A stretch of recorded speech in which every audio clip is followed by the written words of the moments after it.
ratings just get lowered. Yeah. Just let that soothe into your brain. It's the one-year anniversary of January 6th, or as they see it, Pearl Harbor meets 9/11 with a Watergate shooter. Yeah, it's worse than the worst thing ever. And of course, you know, they're the heroes. So why commemorate it if it's so bad? Well, first, it's easy. It's just one day, right? I mean, try commemorating the riots after George Floyd or Jacob Blake or the burning down of various cities. And don't forget the violent melees after Trump won in 2016. You'd have to hold a commemoration every single day. It'd be like combining Groundhog Day with Rodney King. But don't hold your breath. Well, unless you're in an elevator with Eric Swalwell. We'll get to him later. So instead of acknowledging the many of the dead caused by those relentless media-approved riots of 2019 and onward, the press chooses to amp up one day of rioting, one they falsely call an insurrection, since no one's been charged with insurrecting anything. Hell, more people died at that Travis Scott show. And worse, they salute online narcs who helped get people arrested for wandering around that day, even after some Capitol Police held the doors open for them. Yeah, our government deputized a nation of Stasi Karens under the lying guise of sedition to ruin people's lives. And if you don't play the media's game, they will say you're playing the event down. Screw them, they're lying. It's the only thing they're good at. As we've said before about January 6th, it's a riot, and riots are bad. That's what makes us good people here at Fox. We view all violence as unseemly. Well, unless it involves a safe word. That reminds me, Bill Hemmer, I need my leather mask back. But the legacy media is just faking outrage to hide their own pro-violence stance, which is like Stelter trying to hide behind a flagpole. See, to them, crime and death are just political weapons, the kind that can be hidden when necessary to win an election, and then one to play up in order to not lose an election. Let's not forget how the media manipulated the riots and the crime wave for political favor. This is a mostly protest. It is not generally speaking unruly, but fires have been started. They're going to take your country away, and they're taking down the statues. And crime is rising. Crime is They rising. defund police. Oh my gosh, it's so bad. You listen to conservative media, you would think that, you know, entire cities are just, you know, embroiled in fights and fires and whatever. We went out and had a great dinner in New York City tonight.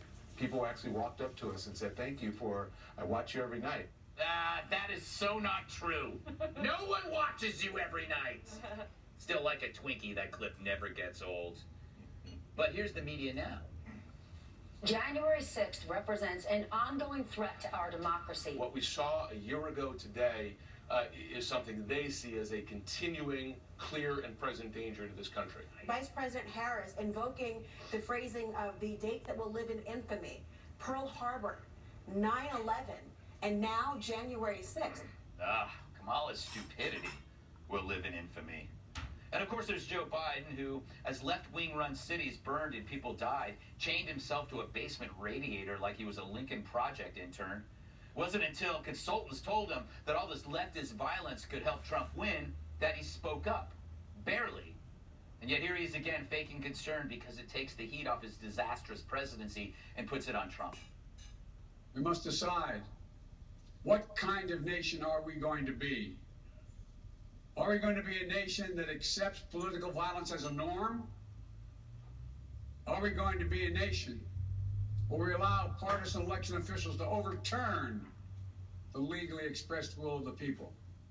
Are we going to be a nation that lives not by the light of the truth, but in the shadow of lies? For the first time in our history, a president had not just lost an election, he tried to prevent the peaceful transfer of power as a violent mob breached the Capitol. Former president who lies about this election and the mob that attacked this Capitol could not be further away from the core American values. Doesn't sound like he wants to move on. The problem is the American people see through this like a peephole in a CNN bathroom stall. We aren't fooled by the media's orgy of sanctimony. They only cared about January 6th to falsely smear millions of people who didn't vote for Joe while helping their own dying networks. Fact is, they need Trump like our president needs Metamucil. And more Trump content helps boost ratings that are limper than Kevin Spacey thumbing through a Victoria's Secret catalog. CNN is going all in, and you can't blame them. Consider the mess they're in. A network that spent more time last year covering their ass than the news, and zero time covering up Jeffrey Toobin's wiener. You got multiple anchors accused of sexual harassment. Their only star anchor fired in disgrace. Producers either arrested or implicated in deviant sex crimes that would make Jeffrey Epstein want to fly commercial. Yet no wonder they couldn't cover that story either. It hit too close to home, I guess. So gas bags like Stelter gorge on January 6th like it was an eclair found in a trash can rather than the perversion exploding around him. Anything to distract. And they've been wrong so many times on so many things that they need January 6th more than Alec Baldwin needs an NRA instructor. It's really about shelf space. The libs got nothing to sell. Biden's horrendous performance is creating a kink in the supply chain for other news stories. All they have left is doom and gloom. Inflation, crime, COVID, the border. That's all they have to fill their shelves. Is it any wonder that all of this is every bit as coordinated as their efforts to beat Trump, which Time magazine boasted about, or openly punishing anyone who dare bring up Hunter Biden's laptop? And what coordination it is. You got the New Republic, USA Today, the AP, the Daily Beast, the LA Times, the Hollywood Reporter. And what do they have in common? Other than being covered in parrot by the end of the day. They're media interviewing other media, forming a media human centipede, feeding on its own waste, high on its own fumes. What's that tell you? That nothing ever happens in life until it happens to the media. Crime didn't exist, you see, until one day in January put the media and their idols on center stage. What's next? Is the cast of Hamilton gonna pop by to commemorate the day? We're privileged to have a contribution from one of the great creative talents of our time, Lin-Manuel Miranda. A new year brings hope for the future, new energy to face the tasks ahead of us, and a renewed promise to strengthen the foundations of our democracy. Someday, yeah, you know it's on the way.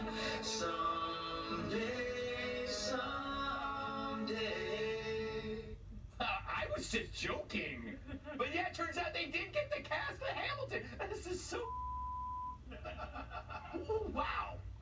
So suddenly, according to the media, the world's in danger because they were in danger. When in fact, the only person who was murdered was an unarmed woman who our brave media dare not mention ever. Yeah, they finally found a dead, unarmed female protester they didn't give a about. Meanwhile, their lives were in about as much danger as the day when Brian Williams was in his third tour on Vietnam. But before that, when neighborhoods were destroyed, businesses plundered, innocent people terrorized, to the media, that was as alien as an episode of Star Trek. Because they, the media, wasn't the center of that universe. January 6th, though, is their story, as opposed to the riots, crime waves, you're suffering. So for nearly 2 years, they pretended everything was great. But then January 6th happens, and suddenly there's a threat to our fragile democracy. Yeah, suddenly they're pro-cop after a decade of painting targets on their backs. So they use this day now to deflect from the devastation they wrought upon this country. It's the one product they can fill their shelves with, and they hope you care. But you see through it like a $3 shower curtain. You know your pain was never the media's concern. Your pain didn't validate their core beliefs. In fact, your pain exposed how their own leftism led to our civil decline.